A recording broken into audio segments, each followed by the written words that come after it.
président de la République qui va nous recevoir. C'est vrai? Ah non, parce que là... C'est ça aussi qui est vachement beau dans ce projet, tu vois, c'est que c'est un peu fou. Elle va bien, la France, mais la France, elle est bien, mais elle pourrait être mieux. Cette association s'est adressée à la commission des lois pour pouvoir intervenir dans le débat et présenter aux parlementaires ceux qui ont travaillé depuis plusieurs mois. L'idée, c'est d'aller à l'Assemblée nationale pour rencontrer des députés de la commission des lois constitutionnelles. C'est la réforme constitutionnelle, donc c'est pas un petit truc, c'est pas un petit morceau. Salutations à vous, messieurs les députés. Ah, je suis obligé d'appuyer sur le bouton.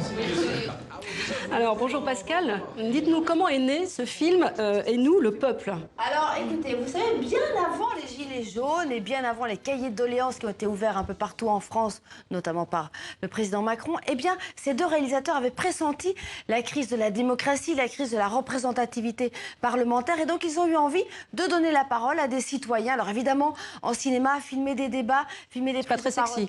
C'est pas sexy, c'est pas facile, mais le fond est là. Leurs échanges sont absolument passionnants. Alors, je vous propose de partir à leur rencontre. On les a rencontrés à Paris devant l'Assemblée nationale.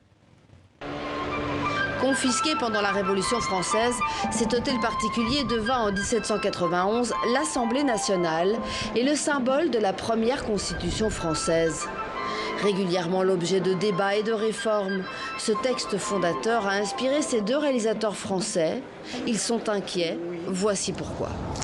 Parce que depuis déjà quelques années, on pensait qu'il y avait vraiment un problème de démocratie dans notre pays, un problème profond, un problème, pas un problème de forme, pas un vrai problème de fond.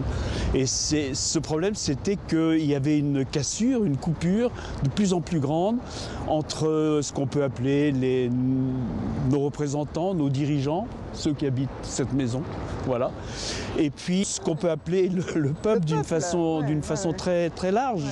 Mais il y a un problème de représentativité, quoi. Voilà. Nous sommes un collectif animé par le désir de comprendre la société dans laquelle on vit, le désir de se faire entendre et de prendre la parole, le désir de... Claudine et Patrice ont choisi 3 groupes de citoyens dans 3 lieux différents. Des lycéens, des mères de famille et des détenus. Depuis leur école, leur cité et leur prison, par vidéoconférence, ensemble, ils ont rédigé leur constitution. Voilà, on vous souhaite tous la bienvenue dans le projet. Comme vous pouvez voir aujourd'hui, on a commencé à écrire nos doléances. J'espère que vous aussi, vous allez faire de même. Et puis en attendant d'une réponse de votre part, je vous souhaite une bonne journée. Merci. Ce qu'ils voulaient, c'était pas seulement travailler entre eux, écrire entre eux, réécrire la Constitution française, c'était apporter le fruit du travail aux députés. Voilà, puisqu'on était en pleine réforme constitutionnelle. Et ça, alors là, ça c'est compliqué. Ça faire rentrer un petit morceau de peuple dans ce bâtiment, oui, oui. Faut le faire. Hein. Oui, on veut de l'aide. Mais voilà, à un moment donné, il faut que nous aussi, on montre qu'on a la motivation, qu'on veut le changement. On ne veut plus qu'on nous traite comme ça. Ces citoyens ne seront jamais officiellement reçus par la commission des lois. En revanche, ils auront l'occasion d'échanger avec quelques députés. Un moment très émouvant dans ce film, à voir et à méditer.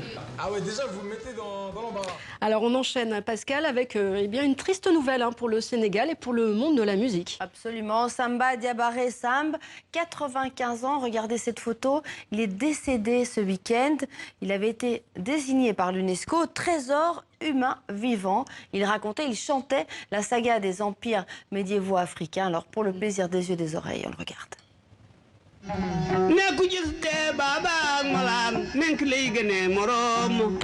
Yilenga de jal sala nga de pas baba nga de cenyamina gendu ke cengal mbuku jojo ma tendende la jambal forsane buy ma jigen ak ce buy ma jigen ak bagantam buy ma jigen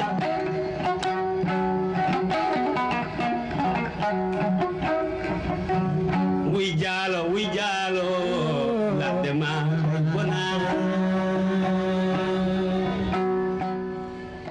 Vraiment magnifique. Alors on termine par cette découverte incroyable, Pascal, un tableau du XIIIe siècle retrouvé, mais alors complètement par hasard. Oui, alors regardez ce tableau, il s'appelle le Christ moqué. Il a été peint au XIIIe siècle par un peintre, un primitif italien assez célèbre, Cimabue, et il était accroché dans un couloir entre une cuisine et un salon dans une maison au nord de Paris, à Compiègne, dans une maison d'une vieille dame qui n'avait aucune idée de la valeur de ce tableau, parce que la petite chose quand même qui fait partie d'un diptyque, on n'a pas encore retrouvé l'autre partie, eh bien ce tableau vaut entre 4 et 6 millions d'euros et il sera mis aux enchères très prochainement. Non, on va tous regarder dans nos greniers ou dans nos couloirs entre la cuisine et la salle de bain. Absolument. Merci Pascal pour cette page culture.